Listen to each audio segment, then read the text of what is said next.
Raj TV viewers எல்லாருக்கும் வணக்கம் and welcome to our show சரித்திர நாயகன் சிவாஜி கணேசன். இந்த நிகழ்ச்சியில் சிவாஜி அவர்களுடைய ஃபிலிம் கெரியரில் நடந்த பல இன்ட்ரெஸ்டிங்கான விஷயங்களை நம்ம தொடர்ந்து பார்த்துக்கிட்டு இருக்கோம். அந்த வரிசையில் இன்னைக்கு நிகழ்ச்சியிலும் பல சுவாரஸ்யமான அப்டேட்ஸ் உங்களுக்காக காத்துக்கிட்டு இருக்கு. வாங்க நிகழ்ச்சிக்குள்ளே போகலாம்.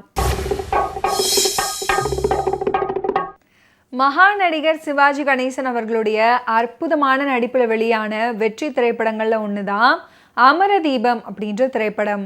1956 வருடம் வெளியான இந்த திரைப்படத்தை டி பிரகாஷ் ராவ் அவர்கள் இயக்கியிருந்தார். நடிகை திலகம் சாவித்ரி பற்றி பல இடங்களில் புகழ்ந்து பேசியிருக்கிறாரு நடிகர் திலகம் சிவாஜி கணேசன் அவர்கள். பத்மினிக்கு பிறகு அறிமுகமாகி நடிப்புல அவரையும் முந்திக்கொண்டு நடிகை திலகம் என பட்டம் பெற்றவர் மகா நடிகை சாவித்ரி அவர்கள். ஒரே நேரத்தில் தமிழ்லையும் தெலுங்குலையும் வெற்றிகளை விடாது குவித்து வந்தாங்க நடிகை சாவித்ரி. ரூபாவாக பத்மினியும், அருணாவாக சாவித்ரியும், அசோக்காக சிவாஜி கணேசன் அவர்களும் நிறைவாக நடித்த படம் வீனஸ் பிக்சர்ஸ் தயாரித்த அமரதீபம் திரைப்படம். நடிகர் திலகம் சிவாஜி கணேசன் அவர்களுக்கு பிடித்த இசையமைப்பாளர்கள் ஒருவர் டி சலபதி ராவ் அவர்கள். பொறியியல் படிப்பதற்காக பம்பாய் சென்ற சலபதி ராவ் அங்கு இசை கற்றுக்கொண்டாரு. அதுக்கப்புறம் கம்யூனிச இயக்கத்தில் இருந்தார். சிறைக்கும் போயிருந்தார். ஆனால் சிறையில் கூட சக கைதிகளை பாட சொல்லி உற்சாகப்படுத்துவாராம். சலபதி ராவ் அவர்கள் திரையுலகத்தில் நுழைந்தது 1951 வருடம். ஆனால் நேரடியாக திரைப்படங்களில் இசையமைக்க துவங்கியது 1956 வெளியான இந்த அமரதீபம் திரைப்படம் மூலம்தான். இந்த படத்தில் 3 இசையமைப்பாளர்கள் ஒர்க் பண்ணியிருக்காங்க. சலபதி ராவ் அவர்களுக்கு பின்னணி இசையமைக்கும் பணி மட்டுமே தரப்பட்டது. மற்ற 2 இசையமைப்பாளர்களுக்கும் ஆளுக்கு ஒரு பாடல்களை இசையமைத்து விட்டு ஒதுங்கி விட்டார்களாம். அதனால் மீதமுள்ள பாடல்களுக்கு சலபதி ராவ் அவர்கள் மட்டுமே இசையமைச்சிருந்தார். இசையமைப்பாளர் டி சலபதி ராவ் அவர்கள் அமரதீபம் திரைப்படத்துக்கு அப்புறம் இசையமைத்த படம்னா கூடி வாழ்ந்தால் கோடி நன்மை. இந்த படத்தில் மொத்தம் 7 பாடல்கள். ஆனால் அனைத்துமே சுமார் ரகமான பாடல்கள் தான். ஆனால் அமரதீபத்தின் வெற்றியில் சலபதி ராவுக்கு இருந்த பெரும் பங்கை இயக்குனர் ஸ்ரீதர் அவர்கள் நினைவில் வைத்திருந்தார். மீண்ட சொர்க்கம் அப்படின்ற ஒரு உன்னத காதல் காவியத்தை ஸ்ரீதர் அவர்கள் இயக்க நினைத்த போது இசையமைப்பாளராக சலபதி ராவ் அவர்களுக்கு வாய்ப்பு கொடுத்தாரு. அமரதீபம் திரைப்படத்தில் இடம்பெற்றிருக்கக்கூடிய மற்றொரு அற்புதமான பாடல் தான் கொண்டை கட்டி காவி கட்டி. இந்த பாடலை எஸ்.சி. கிருஷ்ணன் மற்றும் ஏ.பி. கோமலா அவர்கள் இணைந்து அற்புதமாக பாடியிருப்பாங்க. பாடலுக்குண்டான வரிகளை கே.எஸ். கோபாலகிருஷ்ணன் அவர்கள் எழுதியிருப்பார். அமரதீபம் திரைப்படத்தில் எங்கே மறைந்தனையோ அப்படின்ற ஒரு பாடல் எம்.எல். வசந்தகுமாரி அவர்கள் பாடியது. இந்த பாடலுக்கு ஜி.என். பாலசுப்ரமணியம் அவர்கள் இசையமைச்சிருந்தார். கே.எஸ். கோபாலகிருஷ்ணன் அவர்கள் வரிகள் எழுதியிருந்தார்.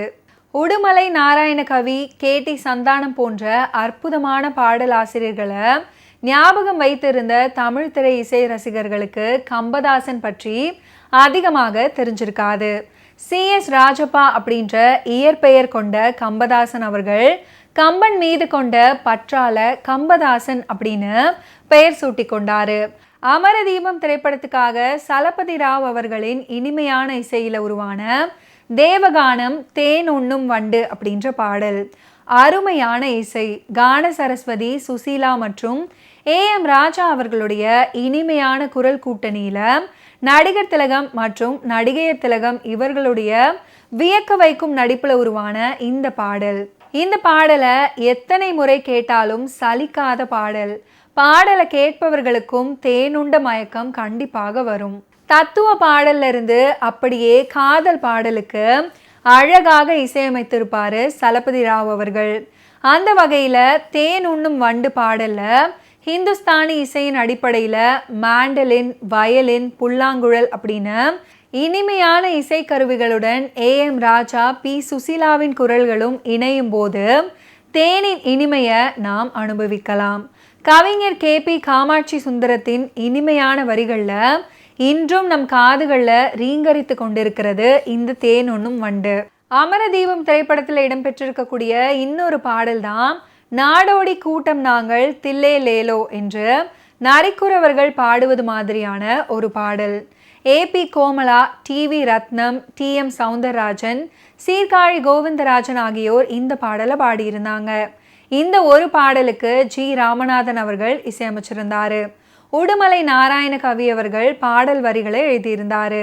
இருந்தாலும் இந்த அமரதீபம் திரைப்படத்துல புகழ்பெற்ற வெற்றி பாடல்களாக அமைந்தது என்னவோ சலபதி ராவ் அவர்கள் இசையமைத்த பாடல்கள் தான். அமரதீபம் திரைப்படத்துல பாடகி ஜிக்கியின் தனித்துவமான குரல் அமைந்த துள்ளலான ஒரு பாடல் தான் பச்சை கிளி பாடுது அப்படின்ற பாடல். இந்த பாடலை மருதகாசி அவர்கள் எழுதியிருந்தாரு.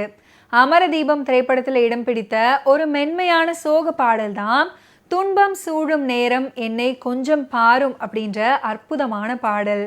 KS கோபாலகிருஷ்ணன் அவர்களுடைய உணர்வு பூர்வமான வரிகளுக்கு தன் உருக்கமான குரலால உயிரூட்டி இருப்பாங்க பாடகர் ஜிக்கி. பழம்பெரும் இயக்குனர் KS கோபாலகிருஷ்ணன் அவர்களை பற்றி பல இடங்கள்ல புகழ்ந்து பேசியிருக்கிறாரு நடிகர் திலகம் அவர்கள்.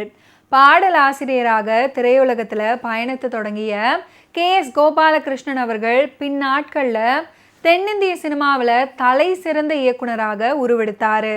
அவர் தமிழில் இயக்கிய முதல் திரைப்படமான சாரதா அப்படின்ற படம் தேசிய அளவில் பேசப்பட்ட நிலையில பெருமைக்குரிய இயக்குனராக கருதப்பட்டாரு KS கோபாலகிருஷ்ணன். அது மட்டும் இல்லாம அவர் சிறந்த பாடல் ஆசிரியர் அப்படின்றது பலருக்கும் தெரியாத ஒரு அபூர்வமான தகவல். KS கோபாலகிருஷ்ணன் அவர்கள் உடுமலை நாராயண கவி மற்றும் கலைவாணர் NS கிருஷ்ணன் ஆகியோரின் சிபாரிசுல பாடலாசிரியராக திரையுலகத்துல பிரவேசித்தாரு. அந்த வகையில அன்னையின் ஆணை, அமரதீபம், எதிர்பாராதது, தெய்வ பிறவி, அரசிலங்குமாரி ஆகிய திரைப்படங்களுக்கு கோபாலகிருஷ்ணன் பாடல் எழுதியிருக்கிறாரு. அது மட்டும் இல்லாம எல்லாம் உனக்காக, தெய்வ பிறவி, குமுதம், படிக்காத மேதை போன்ற திரைப்படங்களுக்கு கதை வசனமும் எழுதியிருக்கிறாரு. இயக்குனர் ஸ்ரீதர் அவர்களிடம் உதவியாளராகவும் பணியாற்றி இருக்கிறாரு.